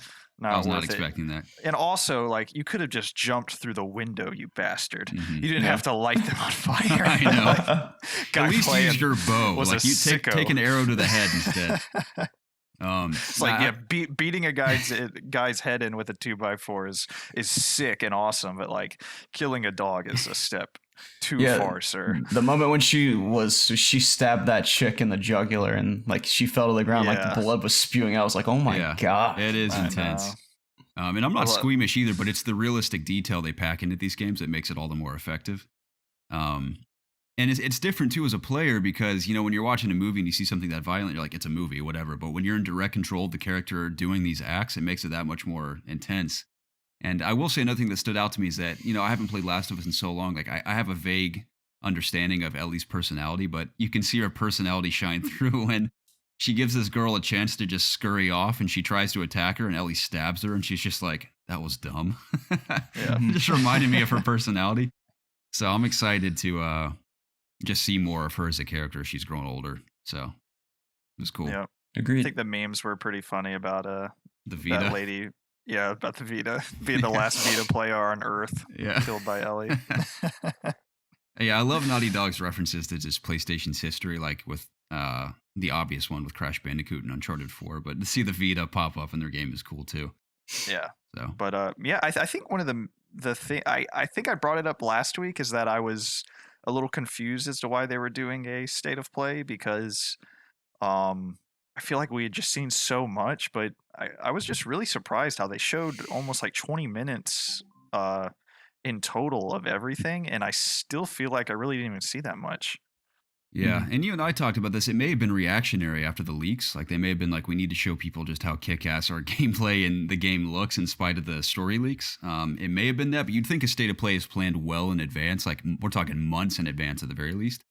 Yeah. So, but like you said, we still feel like we've seen nothing, which is awesome. So that's why I can't wait to play it. It's like, man, that 20 minutes is packed full of stuff I love seeing, so I can't wait to play more of it. And that's what's so exciting. Is like, in spite of all the leaks that I know, again, like, you know, like I was preaching when all these leaks first came out, I was like, there's a game in between, and like we're seeing this game in between all this stuff, and it looks incredible.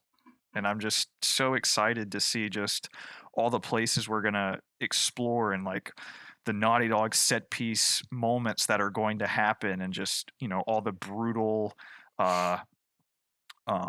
encounters we're going to go through and talk about on the podcast, like, dude, I was running from this bloater and I had like a bullet left and I just escaped, barely escaped by and stuff. Like that's what's so exciting.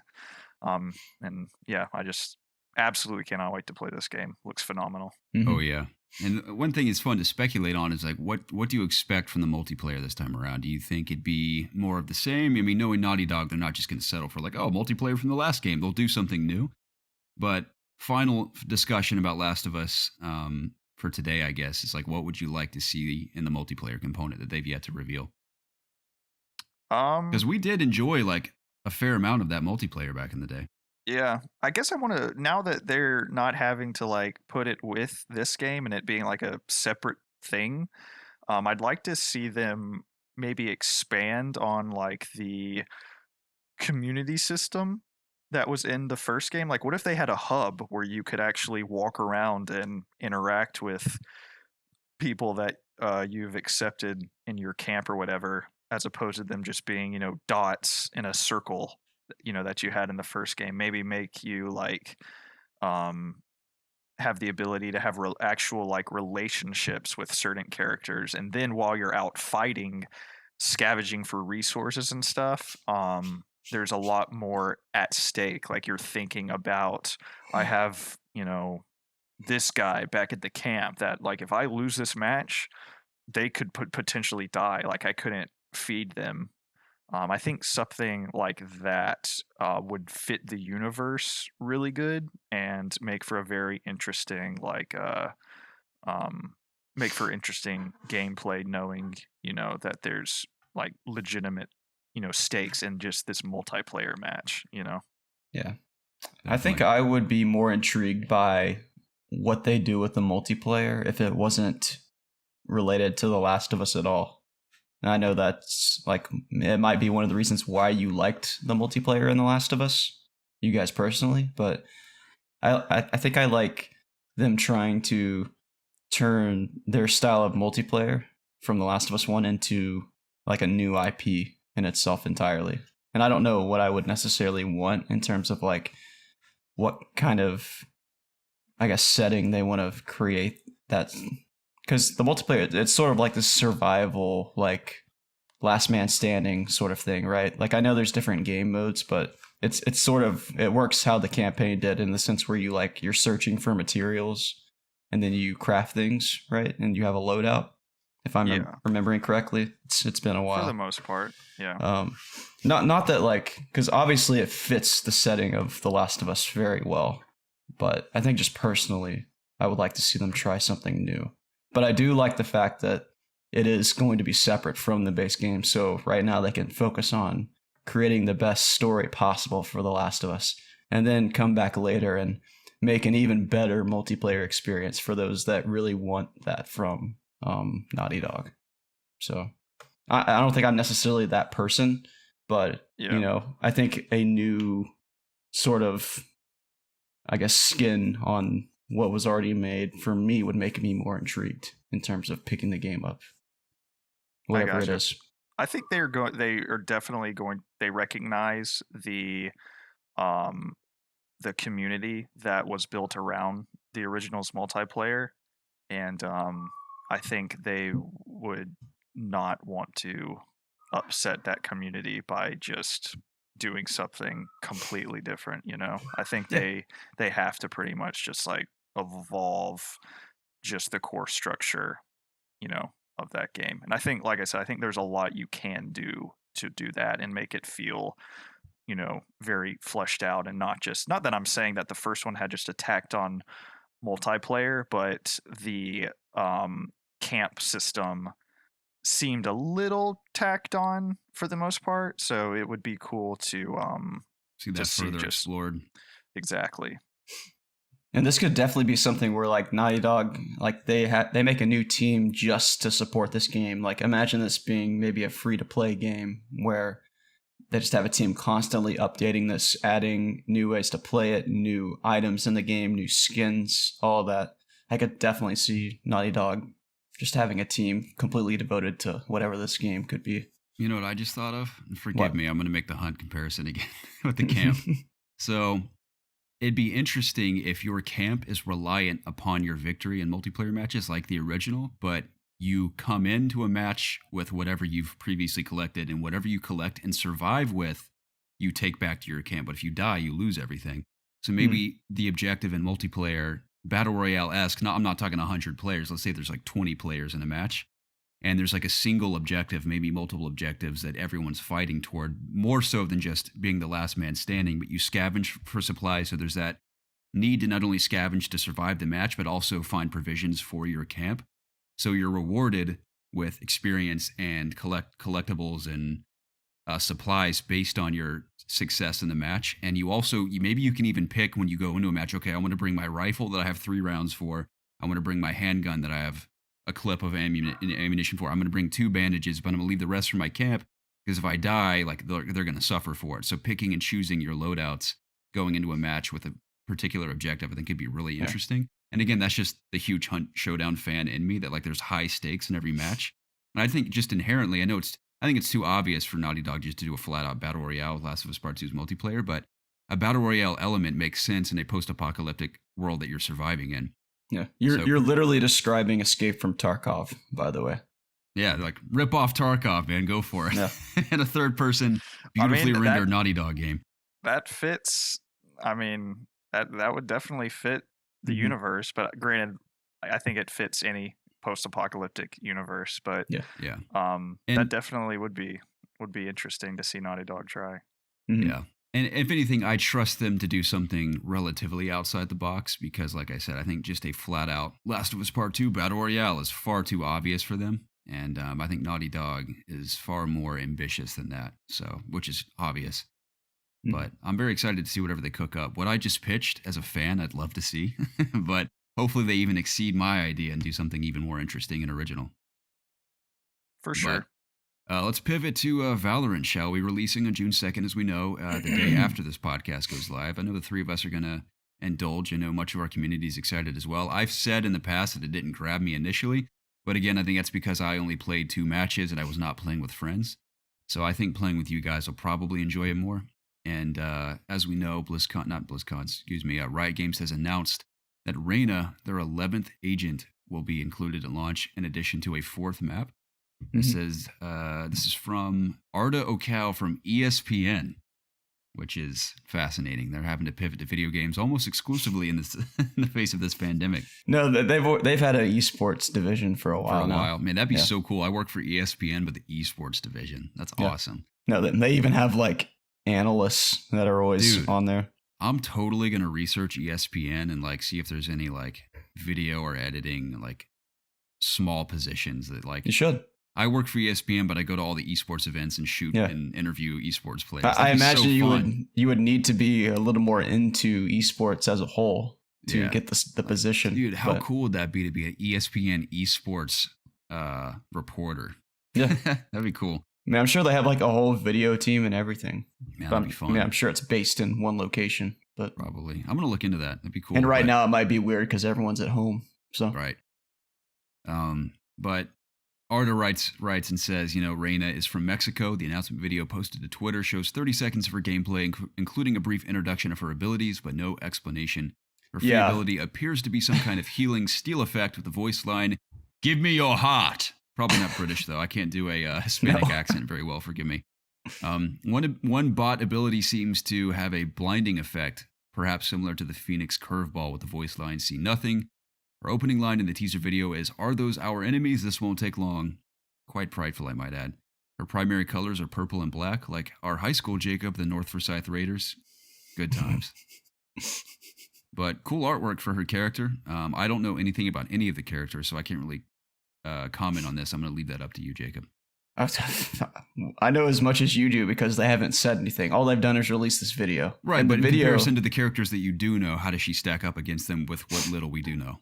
Well, she seems a lot like Phoenix in what you were saying in terms of her being like an opener. From what I saw in the gameplay, she like, how Phoenix can throw out those little like flashing orbs that blind people? Yeah. Do you remember that?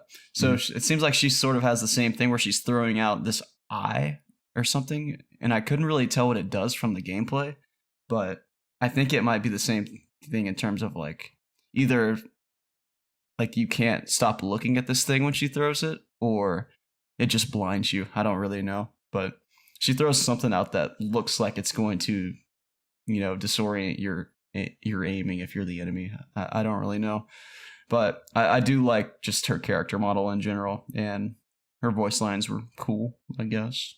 There's not a whole lot to say here, but I always get excited about trying new heroes when I unlock them in Valorant, so I'm sure that'll be the case with this one too. Cool. And I enjoy playing openers like Phoenix, so if she's the same way, then I imagine I'll enjoy playing her too. I look forward to seeing which hero sticks out to me when we get to playing. I like the idea, I always like to fantasize about new games that the three of us in particular, get into, and us sort of figuring out what we want to stick to. Not like we're forced to, but like Destiny, for example, I was the hunter, Preston was the warlock, you were the titan. And that was cool in terms of balance and just collaborating as teammates in raids and stuff and strikes. So I'd like to think in a game like Valorant, for example, there may be a particular character that really sticks out to one of us that we really click with, and we can just kind of stick to them and strategize when we go into matches. But exactly. Yeah. See, I like Sage in Valorant a lot because I like being able to heal people, and more importantly, heal myself. And I enjoy her wall that she can put up to just completely close off lanes. I feel like that's really useful, especially on defense. So nice. But yeah, I'm excited. Tuesday, man. We'll get into it. Yeah, I'm excited too. I'm excited to play it for the first time. Yeah. I think you'll like it. But we'll see. Well, in disappointing news, but not surprising whatsoever, BlizzCon 2020 has been canceled, and Blizzard hopes to put together an online replacement event probably in early 2021, which is a while off, but it is. It is what it is. Jacob, you were the biggest Blizzard fan among us. How does this make you feel? I mean, obviously, I assume you're not surprised by it. But... Yeah, not surprised one bit, but it is sort of a bummer, especially since there's not going to be a replacement event right when the event would normally be, like at the end of 2020. But yeah, like you said, I'm not surprised at all. They were sort of like toying with the idea of whether they were going to have one or not, but they just announced that it's not going to happen, which isn't really a surprise to anyone, like we're saying. I assume we would have seen probably a little more Overwatch 2 at this BlizzCon. Yeah, you would have to imagine, because I know it's not ready yet. It definitely seems like a 2021 game from what I've heard from other people, which would make WoW's expansion the only release from Blizzard this year if things still go according to plan. They're still saying that it's going to come out this year, and they're having an event for the Shadowlands expansion on June 9th, I believe. We're not really going to talk about it, but that's like the thing that they're doing for Jeff Keighley's summer announcement thing. So I'll be tuning into that, but it'll seem like Overwatch 2 might come out next year, and then maybe the year after that, or even 2023, we'll get maybe Diablo 4. Yeah, I wonder if they would have addressed Diablo at all at this BlizzCon. I'm sure just because... I'm sure they would. Since they've already revealed the game, so they may as well show some progress, even if it's like a sizzle reel or like a small detail. But I think it's safe to assume we'll see snippets of that up until release at this point. And where's Diablo Immortal? Where's that game? Does that still not come out? No.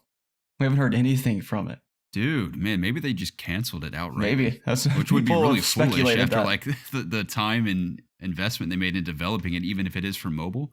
Yeah. I mean, I understand the frustration at the time, but I still intend to try it at least because I like Diablo enough, at least Diablo 3 enough to try a mobile version of it. It makes me wonder, like, did they just reimagine it or something? Like, because people were so up in arms of it not being on PC, did they like somehow like change this into being an expansion for D3? I don't know.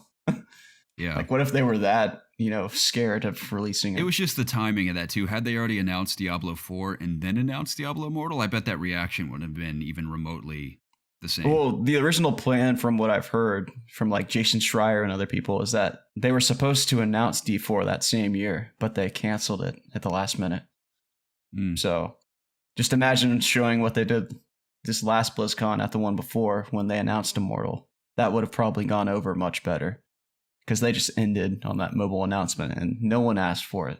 Yeah, undoubtedly.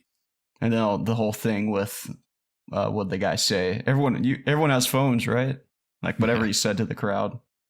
That is probably going to be a meme in gaming for the rest of time. Yeah, but that seems like so like minuscule and unimportant now compared to like all the controversy that Blizzard's had to go through over the last year. Yeah, so, my goodness.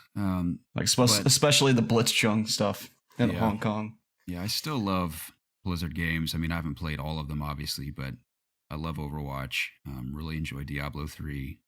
Yeah. The minimal time I've spent with WoW, I've really enjoyed. So I like to hear from Blizzard on what they're working on. So I love that Blizzard polish, except for Warcraft 3, I guess. That game's a mess.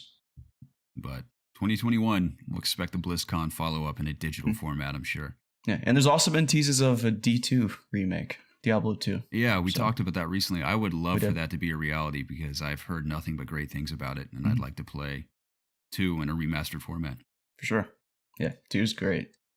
Well, gentlemen, that brings us to AskIOG.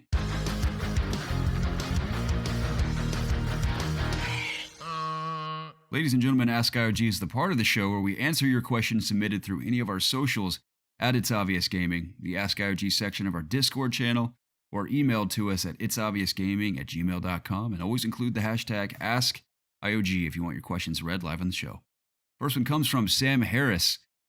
Writes in and says, would you rather listen to a lecture on how Jar Jar Binks is the greatest Star Wars character or play dodgeball against MLB pitchers hurling thumbtack covered balls? Oh my gosh. I'm fine with taking a lecture on Jar Jar just for the sake of my safety if we're talking realistically here, because I don't hate Jar Jar as much as the general public seems to hate Jar Jar. I know he's a big meme, but I don't think Jar Jar is necessarily hateable. I think in the context of Star Wars and just genuinely good characters, I understand everyone's disdain for the poor creature, but I don't hate Jar Jar. In fact, I'm quite amused by Jar Jar. Every time I watch the prequel trilogy without him, it wouldn't be the same. It's part of what makes them special to me. As bad of a character as he is in the grand scheme of things. So I will take the lecture gladly on Jar Jar. And I'm going to avoid taking a thumbtack-covered dodgeball to the face from an MLB pitcher. Preferably. How long is a lecture? Can range in. Well, for example, when I was in audio school, I had classes that were 3 hours long. And that's why I got to know Pro Tools so well, is because we had to just slave over Pro Tools for 3 hours at a time, over and over and over and over and over again. So it's effective, but lectures that long, man, will kill a man. Like, I swear. And like, imagine one from Jar Jar. I mean, it's Star Wars, dude. If Star Wars anything, I can listen to for hours on end. We talked about Rise of Skywalker, which is a movie I think collectively we all did not like very much, for 4 hours on a podcast. Oh, so I think I can handle 3 hours of Jar Jar. Same. How bad do tacks hurt, do you think? It probably depends where they go, right? Dude, attack on a ball flying at you at what? Let's lowball it and say he can throw it. We'll say it's a changeup at 60 miles 70. an hour. Yeah. Yeah, like not even. I'd say. Dude, you could 50, toss a thumbtack ball at someone, it's going to break skin. Yeah. And here's the thing about thumbtack covered balls is that it would take multiple hits to kill you because you'd probably bleed out. But you could take 2 or 3 of those to the body and to the face and survive. It would just be incredibly painful. Are the tacks sticking out of the ball? Like, when I think thumbtack, I think the tiny little ones that are like half an inch. What do you mean 2? I think you'd have to be pelted for several hours for it to kill you. If you put a tack into a ball, the sharp point is in the ball. That's the so you're just getting hit by plastic. It's only going to penetrate your skin by what, like a few layers, 4 or 5 layers, maybe. Like a quarter of an inch? Well, you're assuming that the sharp point is going to be on the outside of the ball. Because if you stick a tack in a ball, it obviously is not going to pierce your skull. It can't go deep enough. No, it's just going to hurt. If it hits you in the eyes, it'll blind you, definitely. It's going to hurt like crazy. I think that's just... Yeah, I don't even see why this is you don't let it hit the face. Yeah, this isn't even you dodge the 101 mile per hour dodgeball flying at your face. Yeah, you'd have to be Neo to dodge something like that. Man, I guess I would have to endure Jar Jar. Yeah, that's the only right answer. He didn't give us a choice. Watch The Last Jedi. Actually, I'll even go worse. I think Rise of Skywalker I probably dislike even more than The Last Jedi at this point, which is saying a lot coming from me.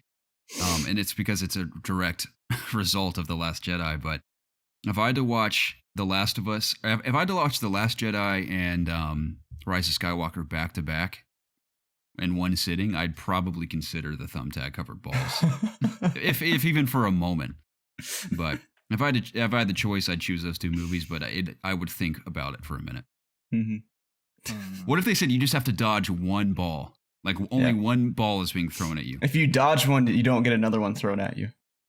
That or just whether you get hit or dodge it, like that's it. But if you do get hit, they keep coming. Sit through the agony of the sequel trilogy, or try to dodge one thumbtack covered ball from an MLB pitcher. We can make a game show out of this. Put it on TV. Makes me want to watch Dodgeball. That movie's fantastic. It's one of the good ones. Maybe Ben Stiller's best. In one of my my opinion. favorites, definitely.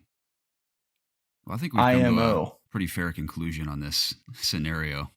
Thank you for writing in, Sam. Thanks, Sam, for giving us no choice. Yeah.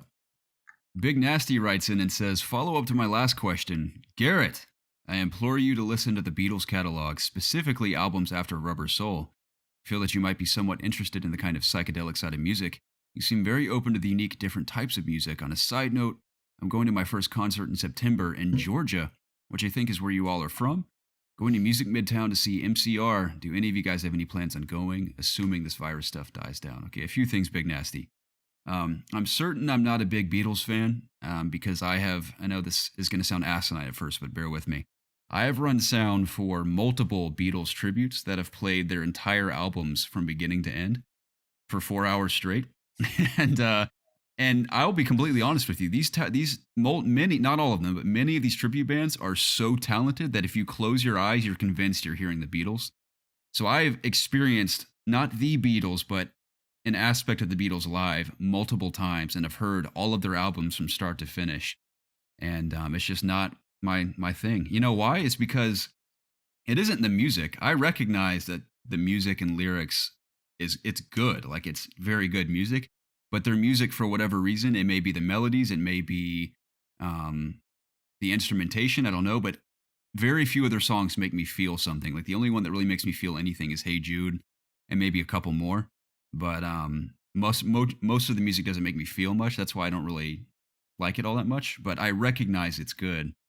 But in relation to and psychedelic music in general, I've never been a big fan of. Like Grateful Dead, for example. I know they're not all that psychedelic, but run sound for many Grateful Dead tributes as well, all of which sound just like the band, which is fascinating.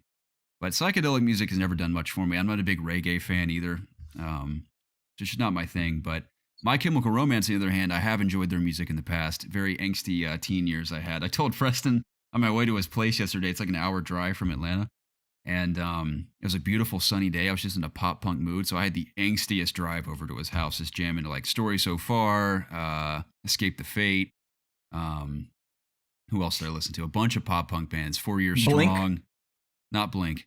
Oh. But many of them. I didn't listen to MCR, but I might today, and now that he's mentioned them. But Music Midtown is actually like practically walking distance from my apartment. So I've not been to Music Midtown. I see it advertised every year. But if you're going to be in town, maybe maybe these two guys can come to town and we can grab a drink somewhere if the show happens. Sure, we can do that. Yeah, anyone who ever comes to Atlanta, if you want to like hang at like a restaurant or a bar, just hit us up. I'm sure we can make time to chill for a bit. Hey, I'll be in town. And Preston will be here. So, because I know Jacob and I met up with Steven not too long ago. We got to hang for a bit, and that was a cool night.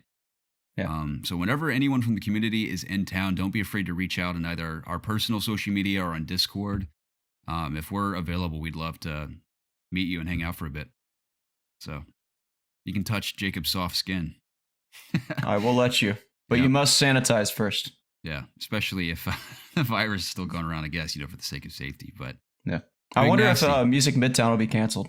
I wonder if they'll cancel. All the way in September? I mean, there's a chance because I know the governor recently stated, I think right now venues are supposed to reopen on the 12th of June. But that's yet to be like officially determined. That's like up in the air right now. Yes, and you would have to think they have to sell a lot of tickets. So if people aren't buying enough tickets because of their paranoia, I don't know. And I can already imagine just with the state of the nation right now that they would just probably avoid this just as a precaution and just push everything to next year at this point. But I'd like to see it continue because I know My Chemical Romance was a huge selling point for a lot of people because obviously they'd been on hiatus for so long. So it'd be cool to see them live. I've never seen them live, but I haven't either. It'd be pretty cool. But Big I Nasty, looked at the prices. It's not too bad. It's for like a standard 2-day ticket. It's like $150. It's not too bad. Yeah, for a weekend of like a festival style music in the city, especially if you live in the city, it's so convenient because you're not commuting very far and there's like a million good restaurants to eat at. It's such a fun environment to be in. Mm-hmm. So I hope it happens. I'd actually consider legitimately going this year because every time someone I know goes, they say they have a great time. But if you come, Big Nasty, let us know. Maybe we can hang. Bear Commando writes in and says, "Hello, Rebrand Bowers." Says movie studios have started a new trend of premiering their movies directly to streaming services rather than theaters during the quarantine. This has made me realize just how much better the experience can be. You can watch the movie at your own availability rather than the theaters. You can sit on a couch or chair that's actually clean and comfortable. You can pause the movie if you or a family member has to pee. You can actually be social and talk out loud about the movie and you and your friends and family are watching. You can take the $20 soda and popcorn and instead support your local restaurant by getting 20 Doritos Locos Tacos. Now that I can get on board with. It's a good point. Are we going? You can always smuggle them in though to the theater. He says, "Are we going to be forced to go back to the subpar way of watching new releases when the quarantine ends? I would have loved to have watched the new Star Wars premiere around the Christmas tree with my family and friends this past season, rather than searching for available seats on a random Tuesday night when they weren't sold out. So I'll be honest, Bear Commando, everything you listed is why I love going to the movies. But I see your point on many fronts. On one hand, it depends on where you live and your theater situation. For example, in Atlanta, we are fortunate enough to have high-end like AMCs and Regal theaters that provide like the premium experience and like a Dolby digital surround sound engaging experience with like the comfortable reclining seats, which in all fairness is remarkably more expensive than your standard movie ticket. But to me, as a huge movie fan and movie going fan to the theater, that's absolutely worth the price. Because I like specifically big blockbuster movies. I can do with like indie films and low budget films and dramas and comedies. I can deal with that on the small screen, but I feel like some movies, prime example would be Marvel, Star Wars, Top Gun, which is coming, which is a newer release that unfortunately is not coming to theaters.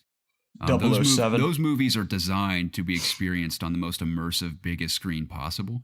And part of why I love going to the movies is the crowd interaction. Now, I don't want a crowd talking during quieter scenes, during dialogue or story, but I like a crowd that gets excited about movies. And some of the best movie-going experiences I have ever had of when the crowds have been the wildest. And it always has to do with either a horror movie, which I can deal with, or an action movie. Like Avengers Endgame, I assume will never be topped in terms of the best theater experience I will ever have. I've never been to a movie where a crowd has been akin to like a sports game. It was the greatest thing ever to have everyone cheering and losing their minds during all the action set pieces of that movie. Similarly, when I saw Don't Breathe and Get Out in Atlanta, those were two of the best horror movie experiences I've ever had, just the way people were reacting to that movie. And that only works for me in those types of films. But if I went to see a drama or a comedy, I want people like talking the whole time in the theater. That drives me crazy. So watching those kinds of movies at home, I'm on board for completely. And fortunately, Preston installed an insanely impressive theater in the basement of his parents' house. So they can watch, like we watched My Hero and Johnny English in the theater, and it was incredible. Like the sound is impactful and intense. Yeah, like the subs and the way he's placed the speakers and the screen is just amazing. It's practically a real theater experience. So I'm going to his house to watch Top Gun when it comes out. But Tenet, thankfully, is coming to theaters. So that's why I like theaters. And I know snacks are expensive. And I've actually been to movies with people before where they've smuggled in snacks, which we amazingly still in 2020 get away with. But I love, my favorite thing to do is to go to a action-packed film with a big, energetic crowd with a big bag of popcorn and like an icy. I love that so much. So that's what's special to me about movies at the theater. But I understand your points for watching them at home. I watched, what did I watch from home? Uncut Gems, which was great at home. I thought about starting that. I watched the first episode of Space Force with Steve Carell on Netflix. I heard it sucks. It's okay. The first time I watched one episode. It was kind of funny, I guess. If you like Steve Carell's humor.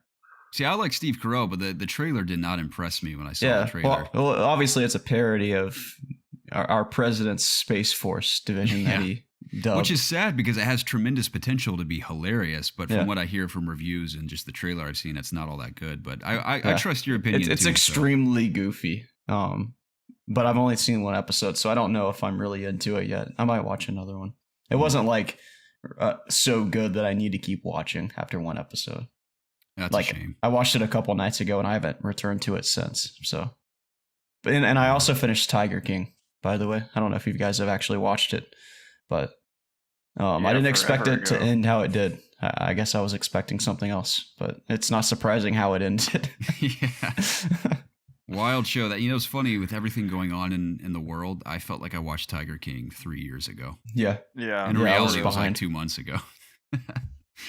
Because I had started it when everyone else did, but I just wasn't interested enough to go through with it. I was watching other stuff, but I did finish it, and it is as crazy as people say. Mm-hmm. For sure. I also watched Onward from Pixar from home, and that was totally fine. Mm-hmm. But yeah, Bear, I completely recognize your points. All great points for watching at home, but when it comes to particular genres, I love the theater experience. It's unmatched to me. I also love going to theaters and watching movies, but the thing that I hate the most about theaters is that my bladder is always so full by the end of a movie that it is painful to walk to the bathroom. Sounds like a personal problem, Jacob. I hate that I can't pause the movie and go to the bathroom without missing something. Like, why don't you just moderate your consumption of your beverage? Yeah, I can't do that. I don't want to. I want to enjoy my drink, but I have to think about all of that stuff in a movie theater. Which it's granted, it's not the biggest deal. It is for me. Whatever, I never get up to go to the bathroom. I don't want to miss anything. I don't either. The Dark Knight almost killed me. I told you guys last week that the Lord of the Rings almost killed me. Avengers Endgame almost killed me. Dude, that movie almost killed my bladder, dude. I was telling Garrett, Lawless. I've not that that's a movie you have to see, but I missed half that movie because I had to have a massive crap during it in a movie theater, and I came back and I'm just all right, I guess half the movie's gone now. That's another fear of mine, having to poop in a movie theater. Those nasty bathrooms, dude. They're the nastiest bathrooms. Yeah. Another point, Bear, about the tickets, the convenience of, your Regals and your AMCs these days is that you can, obviously if you buy them in advance, you don't have to worry about them being sold out, but you also have a reserved seat. So that when you get to your seat, usually no one will be there. Sometimes there's mishaps and people get confused, but more or less, your seat's going to be there waiting for you, and you don't have to worry about getting there 30 minutes beforehand or an hour beforehand. You could show up as the previews are starting and still have your seat. So those are all obviously modern conveniences of big theater going experiences, but AMC's, last I read, is struggling. They almost or have filed for bankruptcy, and I think Amazon's looking into possibly purchasing AMC because of the pandemic. And they also banned Universal Pictures indefinitely from their theaters because of their release of Trolls World Tour. So, which is just fascinating and dramatic and hilarious. Who cares? To think that, if you want to see the new Fast and Furious in April of next year, you're not seeing it at AMC, you're going to have to go to a Regal to see it. Mm-hmm. That's weird.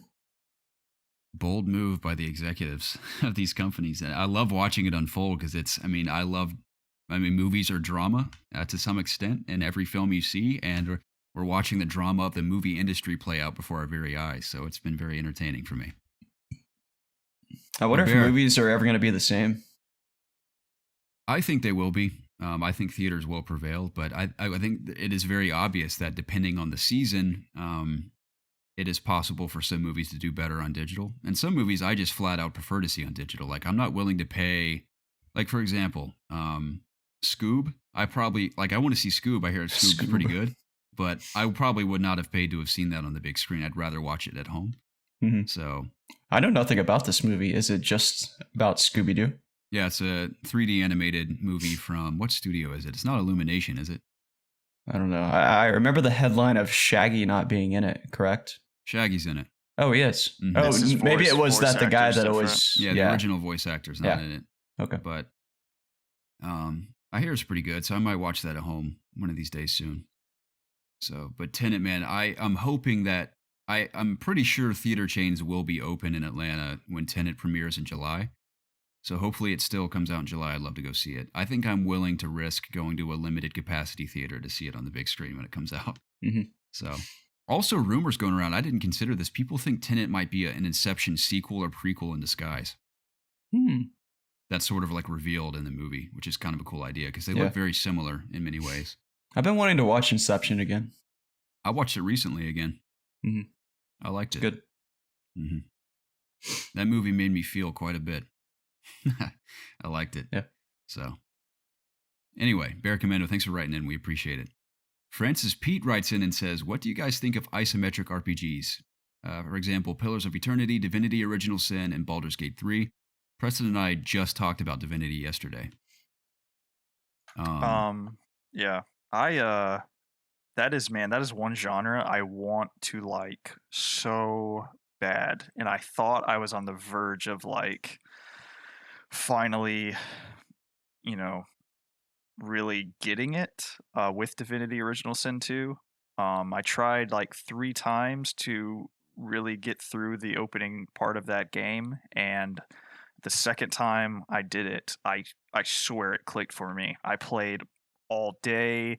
I really thought I understood everything, and then when I stopped playing, that day, I never went back to it. And then I tried, I believe before all this Corona stuff started, I tried again, and I got through the tutorial and stuff, and I lost interest again.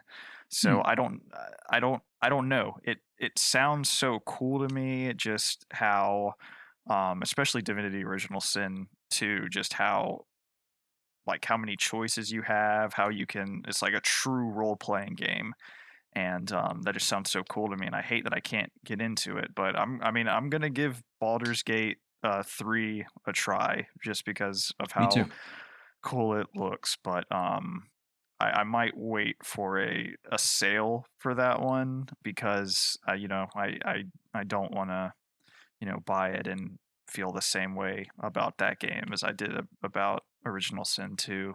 So yeah, that's kind of my answer. Unfortunately, I'm not too much into them, but I think they're awesome, and I wish I could force myself to like them. But yeah, I've always wanted to play Divinity Original Sin 2, but I just haven't gotten around to it. It's one of those massive games where I'm kind of scared to even try it. But one of these days, I'd really like to. Is Diablo considered isometric RPG? Sort of. Because Pillars of Eternity it has that camera angle at least. Yeah, but other than that would be the only one that I've ever played. So I don't really think of Diablo as an. I don't know. RPG gets a little weird, what people call RPGs. I don't consider Diablo as an RPG. I think of it more of as a action / loot based game. But I feel like games like that are considered RPGs. But it has RPG elements for sure. Skilled, yeah, I would say there are RPG elements, but I wouldn't consider it like a true RPG. Yeah. Well, yeah, that's probably the closest I've gotten to playing anything like that. But I really love Diablo, just the series in general. I've enjoyed each one that I've played. I never played the first one, so I can't really speak too much to that one. But yeah, that's pretty much what I got for this one. Yeah, I'm essentially in the same place. I have played maybe 3 hours of Divinity Original Sin 2, and every time I hear that main theme from the game, it makes me want to play it immediately because it's so good. But I didn't enjoy what I played, the same as Preston. For whatever reason, I couldn't get totally into it at the time, but I recognized just how big and beautiful and expansive it was. So that's still a game that I think about fairly often. But I did generate quite a bit of interest in Pillars of Eternity after reading Jason Schreier's Blood, Sweat, and Pixels, because he discusses the development of that game with Obsidian. And just based on what little I've played from Fallout New Vegas and what's Outer Worlds. I'm certain that the storytelling alone in Pillars of Eternity is probably pretty solid. I know they have a sequel to that game as well, so I have interest in those games. But like Preston said, I for whatever reason have not just completely given myself over to getting into one of them. Mm-hmm. So it's a lot like Diablo, and a lot of people like its systems much more. And it gets very complex in terms of like building talent trees and whatnot, and making different builds with different pieces of armor and weapons. Yeah. So if you like sort of creating builds and just doing different kinds of damage and ways to play, you'd really like that game, I think. But I don't know anything about its story. I don't know if that's one of its better parts or not. Mm-hmm. I just know it's a lot like Diablo in that sense. Yeah. Well, to everyone who wrote in this week, we greatly appreciate it. We're excited to continue on week in and week out with It's Obvious Gaming. And count on some Let's Plays in the near future. I know we've talked about Valorant, we've talked about Hunt, Call of Duty, and this other Deep. What's it called again? I keep forgetting the title. Deep Rock Galactic. Deep Rock Galactic. I'm definitely. I think we should do a video on it. It looks fun. It does look fun. So I might pick that up today and let it download while I edit this episode. But gentlemen, it was a pleasure as always. So excited to continue. I know we have a lot to look forward to between Last of Us, between Ghost of Tsushima, between all these games we've discussed today. So the future is bright for gaming in spite of everything going on in the world. And we're grateful for everyone's support and for tuning in. Thank you so much. Continue to engage on our social media. Continue to join us on Discord and talk there. If you haven't joined the Discord, we cannot encourage you enough. I know we see this week in and week out. If you're a listener, whether it's your first episode you're listening to, or you've been listening for years and have never engaged with the community, I promise you it is worth it because our community is awesome and supportive and kind and embracive. So when you come to the Discord, just say, hey, I promise you everyone's going to interact and say hello, and we'd love to hear from you.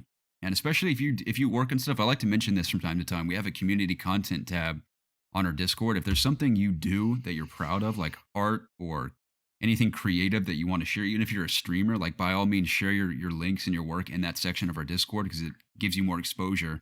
And we're not obviously a huge entity in the gaming world, but we do have a community that I'm sure would love to check out some of your stuff. So we encourage you to do that as well. And of course, this podcast is available on Apple Podcasts, Spotify, Google Play, the YouTube video version, which stands on its own in the sense of that obviously we're on camera, but you also get all the B-roll of the games we're discussing. So YouTube is worth checking out. We encourage you to subscribe there and look forward to Let's Plays in the very near future because they are coming. I know we talked about during the initial reboot episode, count on 1 to 2 extra videos a week. We're still figuring that out with our schedules and determining what we want to actually invest our time into making videos for. So as we figure that out, hold tight, they're coming, but we're excited about it. And we love you to bits and cannot thank you enough for tuning in. And I turn it over to you guys if you have any closing thoughts. No, I have nothing to say this week. Thank you guys for watching. I will see you guys next week. What about you, Preston? I think I can He's echo here. that exactly. He's here to stay. Preston has come home. I'm here. going home to the place where I belong. I forgot we used to make the Daughtry comparisons to Preston. It's so fitting for his return home. So, man, if I were you, Preston, I would have jammed the F out to that song on my flight home from Texas. Mm-hmm. Well, I didn't know at the time. That's true. That's true. So, yeah, I didn't want to prematurely celebrate. Yeah. Well, I love you guys, and we'll catch you all next week. Sounds good. Bye-bye. See ya.